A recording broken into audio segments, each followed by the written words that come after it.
in adults and even at the end of life.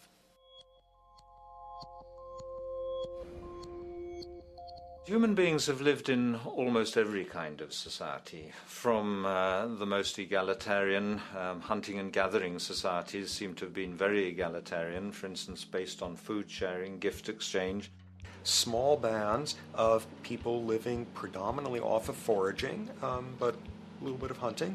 Predominantly among people you have at the least known your entire life, if not surrounded by third cousins or closer, in a world in which there is a great deal of fluidity between different groups, in a world in which there is not a whole lot in terms of material culture. This is how humans have spent most of their hominid history. And no surprise, that makes for a very different world. One of the things you get as a result of that is far less violence. Organized group violence is not something that occurred at that time of human history, and that seems quite clear. So where did we go wrong? Violence is not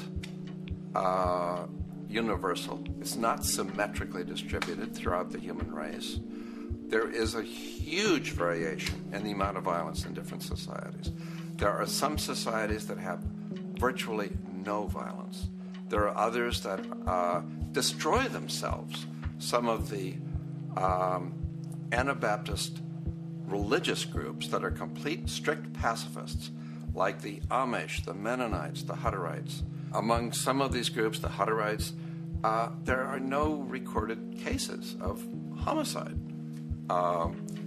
During our major wars, like World War II, where people were being drafted, they would refuse to serve in the military. They would go to prison rather than serve in the military. In the kibbutzim in Israel, the level of violence is so low that the criminal courts there will often send violent offenders, people who've committed crimes, to live on the kibbutzim in order to learn how to live a nonviolent life, because that's the way people live there. So we are amply shaped by society. Our societies, in the broader sense, including our theological, our metaphysical, our linguistic influences, etc., our societies help shape us as to whether or not we think life is basically about sin or about beauty, whether the afterlife will carry a price for how we live our lives or if it's irrelevant.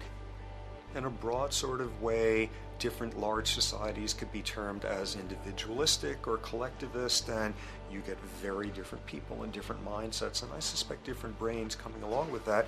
We in America are in one of the most individualistic of societies, and capitalism being a system that allows you to go higher and higher up a potential pyramid, and the deal is it comes with fewer and fewer safety nets. By definition, the more stratified a society is, the fewer people you have as peers, the fewer people with whom you have symmetrical, reciprocal relationships, and instead all you have are differing spots and endless hierarchies. And a world in which you have few reciprocal partners is a world with a lot less altruism.